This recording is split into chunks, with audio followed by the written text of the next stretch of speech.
Hola, en este video voy a explicar la nomenclatura de ácidos oxácidos y cómo se forman estos compuestos. Los ácidos oxácidos provienen de la reacción de un óxido ácido más agua. Voy a dar un ejemplo utilizando un óxido ácido muy conocido que es el dióxido de carbono, el CO2, que al reaccionar con agua, H2O, va a formarnos el ácido. Los ácidos siempre deben llevar hidrógeno de primera y enseguida debe ir el no metal. El no metal sería el carbono. Como son ácidos oxácidos, llevan oxígeno, entonces de últimas colocamos el oxígeno. Para este tipo de reacción debemos contar la cantidad de hidrógenos, carbonos y oxígenos que hay en los reactantes. Entonces, hidrógenos en reactantes tenemos dos que están en el agua.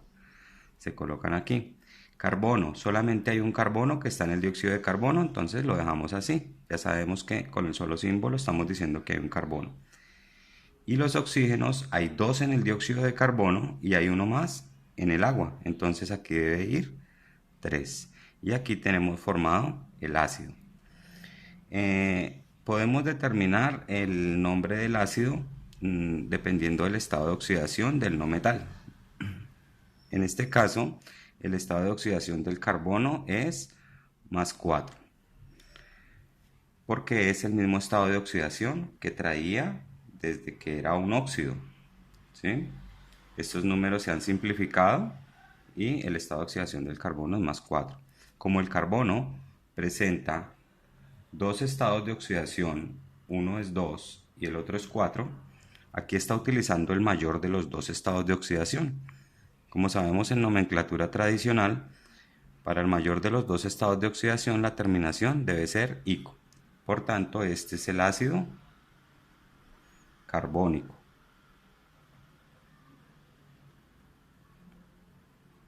La terminación ico está indicando que el elemento no metal está utilizando su mayor estado de oxidación. Bien, voy a dar el ejemplo con el cloro y sus cuatro estados de oxidación. Entonces se van a formar cuatro ácidos diferentes. Para eso tendremos que formar primero los óxidos y después agregarles una molécula de agua. Vamos a empezar con el cloro +1. Entonces si tengo cloro con estado de oxidación +1, lo vamos a oxidar, le ponemos el oxígeno, cruzamos los números, el 1 se baja para acá, no lo vamos a poner. Si ponemos a reaccionar este óxido de cloro con agua, nos va a formar el ácido. Ya sabemos que colocamos hidrógeno, enseguida el no metal, que en este caso es cloro, y luego el oxígeno. Contamos la cantidad de hidrógenos. Hay dos que están en el agua. ¿Cuánto cloro hay? Dos que están en el óxido, y oxígeno hay uno en el óxido y otro en el agua. Entonces hay dos de cada uno. En estos casos debemos simplificar. Sacamos la mitad de cada uno. Por tanto, la fórmula molecular de este ácido nos va a quedar como HClO, ¿sí? Al sacar mitad de cada uno de estos. Como este es el ácido que tiene el menor estado de oxidación de los cuatro que tiene cloro, debemos utilizar los cuatro prefijos y sufijos. Entonces siempre anteponemos la palabra ácido y en este caso, como está utilizando el menor de los cuatro estados, debo utilizar la combinación hipo-oso. Entonces ese es el ácido hipocloroso. Bien, vamos con el estado de oxidación +3, donde ya no vamos a utilizar hipo-oso, sino el siguiente, oso nada más, sin hipo. Estado de oxidación +3, oxígeno -2, cruzamos los números, aquí estamos formando es el óxido primero. Listo, ya tenemos el óxido. Le vamos a agregar agua y vamos a obtener el ácido. Primero siempre el hidrógeno, enseguida el no metal y de últimas el oxígeno. Contamos la cantidad de hidrógeno, solamente hay dos que están en el agua, cloro hay dos en el óxido y oxígenos hay tres acá en el óxido y uno más en el agua, por tanto nos queda así. Estos números también los podemos simplificar, tienen mitad exacta, entonces nos va a quedar HCl, sacando la mitad, 1, mitad 1 y mitad de 4 sería 2. entonces HClO2.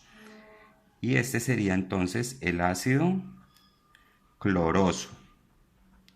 ¿Sí? Utilizamos oso, pero no se utiliza ya el prefijo hipo. Vamos con estado de oxidación más 5. Cuando el cloro tiene estado de oxidación más 5 y se oxida.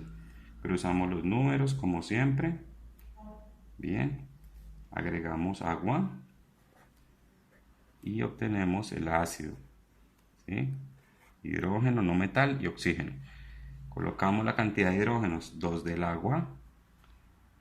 Cloros hay 2 en el óxido y oxígenos hay 5 en el óxido y 1 en el agua, serían 6. También se pueden sacar mitad de estos tres números, ¿sí? Entonces nos va a quedar HCl, mitad de 2 y mitad de 6, 3, O3. Y este sería el ácido, ya utilizamos hiposo, ya utilizamos oso, terminación ico, sin prefijo. Ácido clórico. Bien, y formamos el último ácido del cloro, que es cuando trabaja con estado de oxidación, más 7. Formamos el óxido, le agregamos agua y formamos el ácido. Entonces, siempre hidrógeno, no metal y oxígeno. ¿Cuánto hidrógeno hay en los reactantes? 2. ¿Cuánto cloro hay en los reactantes?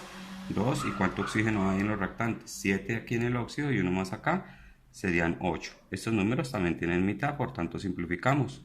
Nos queda HCl o 4. ¿Bien? Y este sería el ácido perclórico, según la nomenclatura tradicional. Ácido perclórico. Bien. Para la nomenclatura de ácidos oxácidos se utiliza generalmente la nomenclatura tradicional, ya que la nomenclatura Stock y nomenclatura por atomicidad ya se hace muy compleja para nombrar este tipo de compuestos, o por lo menos nosotros vamos a utilizar este tipo de nomenclatura. Voy a dar un ejemplo más de un ácido muy especial, que es el ácido fosfórico. El ácido fosfórico va a provenir del óxido fosfórico, que es cuando el fósforo trabaja con estado de oxidación 5. Entonces, este es un caso especial. Bueno, cruzamos los números, el 5 para el oxígeno, y lo ponemos a reaccionar con agua. Resulta que el óxido fosfórico puede reaccionar con una molécula de agua, con 2 moléculas de agua o 3 moléculas de agua.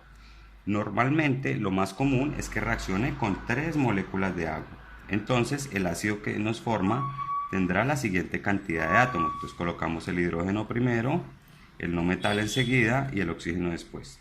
¿Cuánto hidrógeno tenemos? Tenemos aquí 2 en el agua, pero hay 3 moléculas de agua, por tanto serán 6 hidrógenos. Fósforos hay 2 y oxígenos hay 5 en el óxido y 1 en el agua. Y 3 más en el agua porque esto multiplica 1 por 3. Entonces tenemos 5 y 3 acá, 8. Todos estos números se pueden simplificar de manera que el ácido nos quedaría como H, mitad de 6, 3, mitad de 2, 1 y mitad de 8, 4. Nos queda H3PO4. Y este es el ácido, debería llamarse fosfórico porque está utilizando el mayor de los estados de oxidación del fósforo. Pero también debo indicar que proviene de la reacción de 3 moléculas de agua. Entonces utilizamos los prefijos meta, piro y orto para la cantidad de moléculas de agua que reaccionaron. Si reaccionó con una sola molécula sería meta, si reaccionó con 2 moléculas de agua sería piro, y si reaccionó con 3 moléculas de agua, como en este caso del fósforo, sería orto. Entonces se puede llamar a este ácido el ácido orto y fosfórico, terminación ico, ya que utiliza el mayor de los estados de oxidación del fósforo. Fosfórico. Bien. Entonces, con esto terminamos la nomenclatura de ácidos oxácidos y nos vemos en un próximo video.